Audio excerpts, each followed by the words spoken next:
नमस्कार, मैं भारत पंचवाल स्वागत करता हूं आपका राजीव टाइम्स में। ये रुक करते हैं टॉप 10 खबरों के। भोपाल पीसीसी प्रदेश कार्यालय में आज पॉलिटिकल अफेयर की बैठक की जा रही है। बैठक में पूर्व मुख्यमंत्री दिग्विजय सिंह, अध्यक्ष जीतू पटवारी, नेता प्रतिपक्ष उमंग सिंगार, प्रदेश के पूर्व मंत्री सज्जन सिंह वर्मा सहित कांग्रेस के कई वरिष्ठ नेता सम्मिलित हुए। बैठक से पहले उमंग सिंगार ने कहा, भारतीय जनता पार्टी बिना जनादेश के सरकार बना रही है। नेता प्रतिपक्ष उमंग सिंगार ने चुनाव आयोग पर आरोप लगाते हुए कहा है कि चुनाव आयोग भारतीय जनता पार्टी का कठपुतली बना हुआ है। देखिए, निश्चित तौर से प्रदेश के अंदर कई मुद्दे हैं हर वर्ग के, चाहे ओबीसी आरक्षण को लेके हो, चाहे दलित आदिवासियों पर अत्याचार के हो, चाहे वन अधिकार के हो, ऐसे तमाम मुद्दे हैं। युवाओं की बेरोजगारी को लेके है।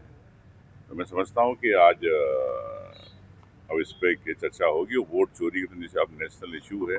सरकार भारतीय जनता पार्टी की बगैर जनता के वोट के, जनादेश के कैसे बैकडोर से सरकार बना रही है, ये सब चीज़ें सामने आ रही है। और मैं कह सकता हूँ कि चुनाव आयोग परोक्ष अपरोक्ष रूप से भारतीय जनता पार्टी का कैसे कठपुतली बना हुआ, किस प्रकार से वोटों में गड़बड़ी करते, किस प्रकार से फर्जी वोट जोड़े जाते हैं।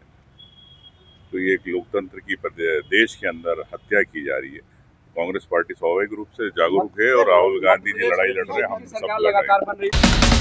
मध्य प्रदेश में फर्जी जाति प्रमाण पत्र बनवाकर सरकारी नौकरी करने वालों के खिलाफ बड़ी कार्रवाई शुरू हो गई है। एसटीएफ ने प्रदेश भर में 25 अधिकारियों और कर्मचारियों के नाम उजागर किए हैं, जिन्होंने कथित तौर पर फर्जी दस्तावेजों के आधार पर नौकरी हासिल की थी। कांग्रेस अब मध्य प्रदेश को फर्जी दस्तावेजों का प्रदेश बता रही है। व्यापम जैसे घोटालों के बाद अब नया भर्ती घोटाला सामने आया है। एसटीएफ की जांच में पता चला है कि 25 अधिकारियों और कर्मचारियों ने अनुसूचित जाति जनजाति के फर्जी प्रमाण पत्र बनवाकर सरकारी पदों पर नियुक्ति ली है। इंदौर के परदेशीपुरा में गुंडों ने एक मीडियाकर्मी पर हमला कर दिया। मीडियाकर्मियों ने उन्हें आंगनवाड़ी पर नशा करने से रोका था। इसके बाद बदमाश मारपीट पर उतारू हो गए। टीआई आरडी कानवा ने बताया कि सागर चौक से एक निजी संस्थान में पत्रकारिता करते हैं। आदर्श बिजासन नगर में उनका घर है। रात में वह अपने घर के पास पहुंचे तो शुभम चौक से कुणाल पवार व उनके करीब आधा दर्जन साथी नशा कर रहे थे। इस बात पर सागर ने उन्हें रोका तो आरोपी मारपीट करने पर उतारू हो गए। शुभम ने इस दौरान मीडियाकर्मी सागर को मारने के लिए चाकू निकाला, वही बाकी साथियों ने पकड़कर मारपीट शुरू कर दी। सागर की आवाज सुनकर परिवार और आसपास के लोग उठ गए, जिससे सागर की जान बचाई। मामले की जानकारी लगते ही प्रेस क्लब उपाध्यक्ष दीपक करदम के साथ कई मीडियाकर्मी थाने पहुंचे और मामले में गुंडों के खिलाफ एफआईआर दर्ज कराई। इस मामले में आज कमिश्नर संतोष सिंह ने भी मीडियाकर्मी से मिले। परदेशीपुरा थाना अंतर्गत आदर्श बिजासन नगर में मेरा निवास स्थान है। वहाँ पे जो आंगनवाड़ी केंद्र है उसके नीचे जो है बहुत टाइम से लोग शराबखोरी और बाकी नशा करते हैं और बेचते भी हैं, और उस नशेखोरी का मैं विरोध करता आया हूँ। और मैं जब जाता हूँ तो वो लोग गायब हो जाते हैं, लेकिन आज वो लोग थे वहाँ पे।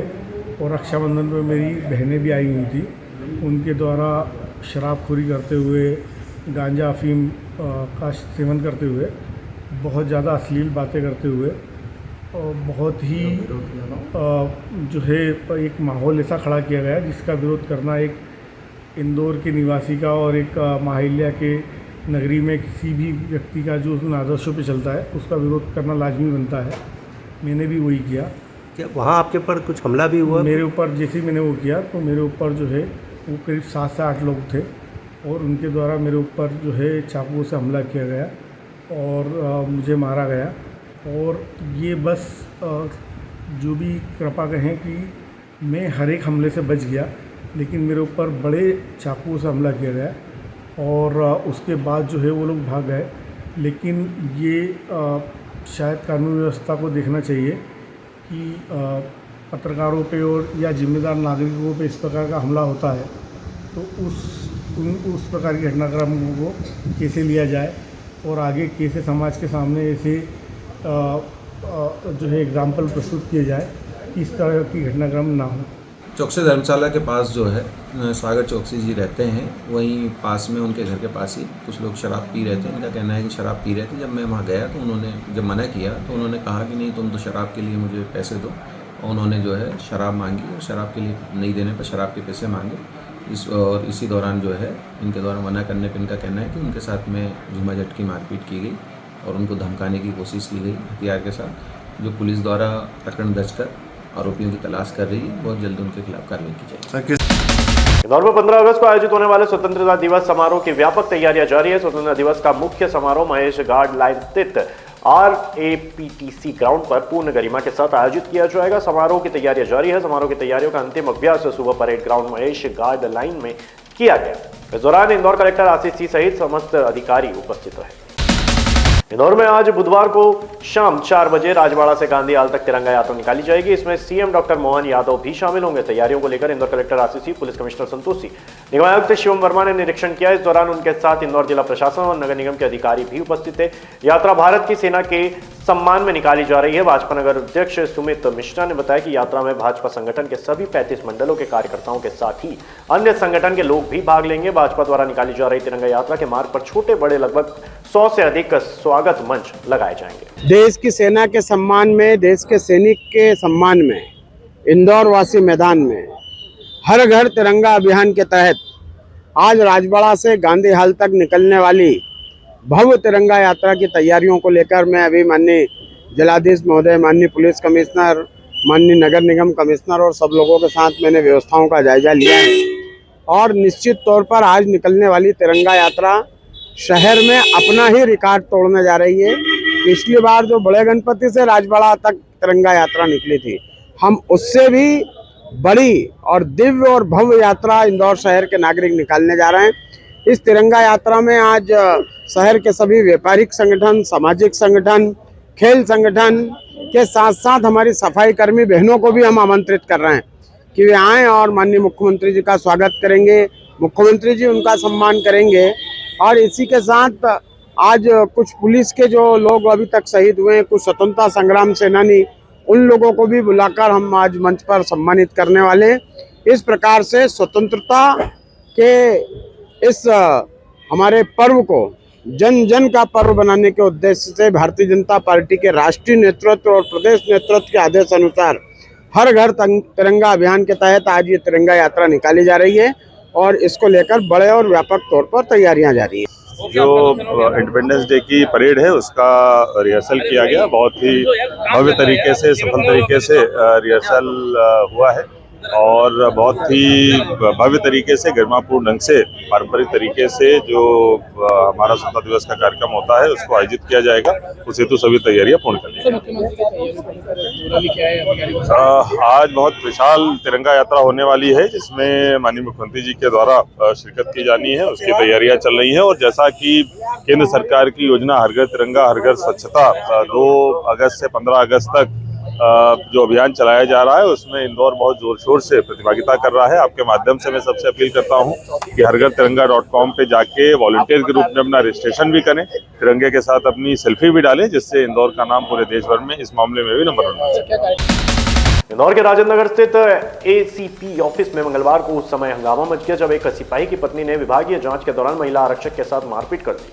वहां मौजूद पुलिस स्टाफ ने दोनों को अलग अलग किया। बाद में जया बघेल की शिकायत पर राजेंद्र नगर थाने के मंजू के खिलाफ मारपीट का केस दर्ज कर लिया गया। जानकारी के मुताबिक पुलिस लाइन में पदस्थ सिपाही विजय चौहान की पत्नी मंजू ने पति पर भरण पोषण न देने और प्रेम प्रसंग के आरोप लगाते हुए शिकायत की थी। इसी मामले में विभागीय जांच चल रही है। आजाद नगर थाने में पदस्थ महिला आरक्षक जया बघेल के मंगलवार को बयान दर्ज होना था। इस दौरान विजय की पत्नी मंजू भी ACP ऑफिस पहुंच गई और मंजू एवं जया का आमना सामना हो गया। मंजू ने गुस्से में जया के साथ मारपीट कर दी और पति से बातचीत न करने की धमकी दी। मामले में अफसरों ने मंजू को फटकार लगाई है। आगामी दिनों में आने वाले त्योहारों को लेकर पुलिस प्रशासन ने शांति समिति की बैठक आयोजित की, जिसमें आने वाले समय में सभी त्योहारों को शांति से मनाने का आह्वान किया गया। इस दौरान दिए गए सुझावों और प्रशासनिक अधिकारियों ने अपना समर्थन देते हुए सभी त्योहार शांति से मनाने के लिए रूपरेखा तैयार की। त्योहारों की शांति और सुरक्षा के लिहाज से पुलिस विभाग ने अपनी तैयारी पूरी कर ली है, तो वहीं पर्यावरण का भी ध्यान रखा जा रहा है। प्लास्टर ऑफ पेरिस से बनी मूर्तियों के विक्रय पर कार्रवाई भी की जा रही है। डीजे भी पूरी तरह से प्रतिबंधित किया गया है। क्या कुछ मुद्दे सामने आए हैं? शांति समिति की बैठक आज आयोजित की गई है और आगे आने वाले समय में स्वतंत्रता दिवस के साथ साथ श्री कृष्ण जन्माष्टमी, हरतालिका तीज, गणेश चतुर्थी, डोल 11, सनन 14, मिलादुन्नबी जैसे त्यौहार और कई महत्वपूर्ण त्यौहार आने वाले हैं। तो इन सब त्योहारों में जो शासन की तरफ से, विभिन्न विभागों की तरफ से जो जिम्मेदारियां रहती हैं उनका अच्छे तरीके से निर्वहन किया जाए, चाहे वो नगर निगम हो, MPB हो, PWD हो या दूसरे विभाग हो। इस पे जोर दिया गया है, सभी अधिकारियों को इस हेतु निर्देशित किया गया है। इसके साथ साथ सभी सदस्यों के द्वारा भी जो खासतौर पर ध्वनि प्रदूषण और डीजे संबंधी जो चीज़ है वो उठाई गई है और इस संबंध में जो पूर्व में आदेश जारी हुए थे उसका और सख्ती से पालन कराया जाएगा और अगर कोई 2 से अधिक बॉक्स किराए पर देता है तो हम लोग उसके खिलाफ कार्रवाई करेंगे। पुलिस के माध्यम से हम लोग इसको सुनिश्चित करेंगे। एक अन्य जो बहुत संवेदनशील मुद्दा है वो पीओपी की मूर्तियों का है। आपने देखा होगा कि लगातार पिछले कई वर्षों से आदेश भी जारी हो रहे हैं और मीडिया के द्वारा भी लगातार इसके लिए जागरूकता और प्रचार प्रसार किया जा रहा है। हम सभी को पता है कि पर्यावरण को कितना नुकसान पीओपी की मूर्तियां पहुंचाती हैं, खासतौर पर हमारे जल स्रोत पूरी तरीके से इससे बर्बाद हो रहे हैं। तो इस बार भी हम लोगों ने आदेश भी किया था, मूर्तिकारों की बैठक भी बुलाई थी, लेकिन इसके बाद भी इसके वायलेशंस की खबरें आ रही थी। तो हम लोगों ने और शांति समिति के सभी सदस्यों ने इस पर समर्थन भी दिया है।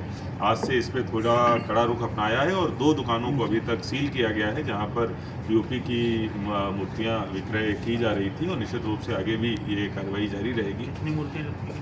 देखिए, अभी चूँकि कार्रवाइयाँ दोनों जगह चल रही हैं, लेकिन बहुत बड़ी संख्या में मूर्तियों को जब्त किया गया और आगे भी जैसा मैंने बताया कि इस संबंध में कार्रवाई हमारी जारी रहेगी। इसके साथ साथ जितने भी हम लोग त्यौहार मनाते हैं उनमें खास तौर पर चाहे झांकी हो या मटकी फोड़ प्रतियोगिता हो या पंडाल हो, इनमें सुरक्षा का विशेष ध्यान रखा जाए और सभी लोग मिलजुल कर जो इंदौर की तासीर है कि सर्वधर्म समभाव के साथ में सारे त्यौहार यहाँ पर मनाए जाते हैं, उसी अनुरूप सारे त्यौहार मनाए जाए। इस बात पर शांति समिति ने जोर दिया। त्यौहार जो होने वाले हैं उस पर क्या? देखिए, पुलिस के दृष्टिकोण से हम पूरा रिकॉर्ड निकाल रहे हैं। जो पिछले त्योहारों में जिन्होंने न्यूसेंस किया था, विवाद किया था, उन सभी के विरुद्ध प्रतिबंधात्मक कार्रवाई की जा रही है। निश्चित तौर पे अगर उन्होंने अपने व्यवहार को परिवर्तित नहीं किया तो वो त्यौहार बाहर नहीं मना पाएंगे। वो उनको जहाँ रहना है वहाँ पर भेजा जाएगा। निश्चित तौर पे इसकी तैयारी कर ली गई है और थाना वाइज लिस्ट भी बनाई जा रही है। ट्रैफिक एक बड़ा चैलेंज होता है। अक्टूबर के 3rd वीक तक सारे त्यौहार बैक टू बैक हैं। उसके लिए भी लगातार जो ट्रैफिक के अधिकारी हैं, सीपी साहब के निर्देश लगातार उनको दिए जा रहे हैं कि किस तरीके से ट्रैफिक मैनेजमेंट करना है, डाइवर्जन प्लान बनाना है और कैसे वॉलंटियर्स और जो ट्रैफिक वार्डन हैं उनकी मदद हमें लेनी है। निश्चित तौर पे ट्रैफिक जब जुलूस निकलता है तो बहुत ज़्यादा दिक्कतें होती हैं लोगों को, विशेष रूप से एम्बुलेंस और जो बीमार लोग होते हैं, सीनियर सिटीजन लोग रहते हैं, उनको दिक्कतें आती हैं। इन सब चीज़ों का एक प्लानिंग की जा रही है। एक इमरजेंसी एग्जिट रूट का भी प्लान किया जा रहा है। रूट पर हॉस्पिटल को चिन्हित कर लिया जाए, इन केस कोई इमरजेंसी होती है तो तत्काल फर्स्ट एड दिया जा सके, इसके लिए भी शांति समिति में मीटिंग की गई है।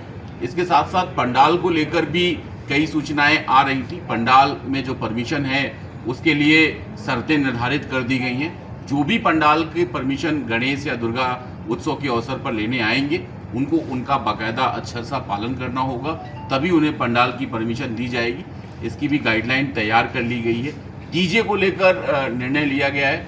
डीजे पूर्णतः प्रतिबंधित है। शांति समिति के सदस्यों ने इस संदर्भ में कहा भी है कि डीजे प्रोविज़न के बाद भी बड़े बड़े जो बॉक्स होते हैं वाइस के उसको चलाते हैं तो 2 से ज़्यादा जो बॉक्स हैं वो अलाउड नहीं है। इसको मद्देनजर रखते हुए इस बार ये तय किया गया है कि जो भी दुकानदार 2 से ज़्यादा बॉक्स प्रोवाइड करेंगे डीजे वालों को, निश्चित तौर पे उन्हें भी प्रतिबंधात्मक कार्रवाई उनके विरुद्ध की जाएगी, उनको भी जेल भेजा जाएगा, उसमें कोई कोताही नहीं बरती जाएगी। इन सब चीज़ों की गाइडलाइन तैयार हो रही है और लगातार जो थाने लेवल पर उनकी मीटिंग भी कराई जाएगी। एंटी सोशल एलिमेंट्स जो होते हैं, देखिए, यहाँ पर एक बड़ा इशू है मूर्ति को लेकर। अभी एक घटना खजराना इलाके में हुई थी। बंगाली मूर्तिकारों द्वारा भगवान गणेश की मूर्ति को उन्होंने कल्पना के सीमा की हदों को पार करते हुए ऐसा बनाया जो आपत्तिजनक था। उस पर कार्रवाई की गई है। सभी थाना प्रभारियों को निर्देश दिया गया है कि सभी कलाकार मूर्तिकार को बुलवाकर बाकायदा उनकी बैठक ले लें। परंपरागत जो भगवान गणेश जी की मूर्ति का आकार प्रकार होता है उसी रूप में बनाएं। अगर वो कहीं भी कल्पनाशीलता में किसी धर्म विशेष की आस्था पर ठेस पहुंचाते हैं तो निश्चित तौर पे उनके विरुद्ध कार्रवाई। इंदौर निगम ने एक विशेष ग्रीन रूम बनाया है जिसका मुख्यमंत्री मोहन यादव आज तिरंगा यात्रा के दौरान उपयोग करेंगे।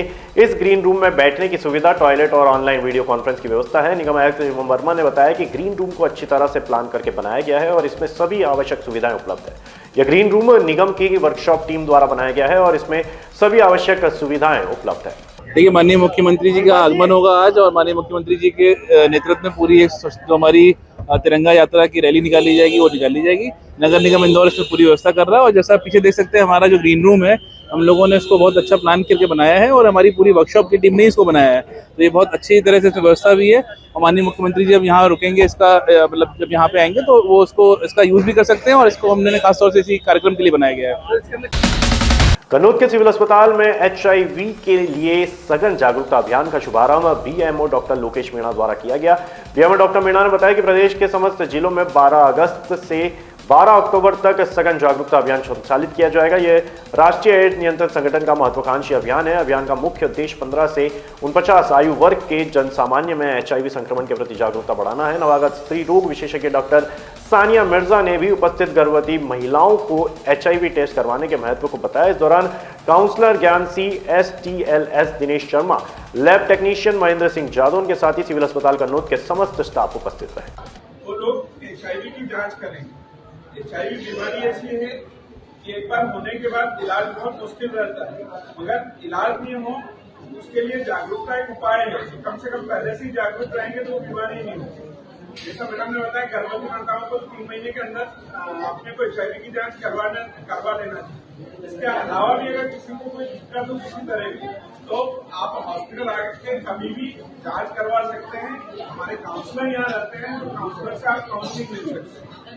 HIV की सुविधाएं हमेशा रहती है हॉस्पिटल में। तो खाली ये सघन जागरूकता अभियान के लिए दूसरे सुविधाएं दे रही है, 12 से 18 तारीख तक लोग अवेलेबल रहेगी। भारतीय स्वाधीनता दिवस की 78वीं वर्षगांठ धूमधाम से मनाई जाएगी। प्रदेश की राजधानी भोपाल में स्वतंत्रता दिवस का मुख्य समारोह मुख्यमंत्री मोहन यादव के मुख्य आतिथ्य में 15 अगस्त को होगा। बुधवार को पुलिस महानिदेशक कैलाश मकवाना की मौजूदगी में स्वतंत्रता दिवस समारोह की फाइनल रिहर्सल लाल परेड ग्राउंड में हुई। इस दौरान DGP सहित अन्य अधिकारियों ने व्यवस्थाओं का जायजा लिया। अभ्यास परेड में पुलिस बैंड सहित कुल 18 टुकड़ियों ने भाग लिया। फिलहाल के लिए बुलेटिन में इतना ही। तमाम जानकारी के लिए देखते रहिए राजीव टाइम्स।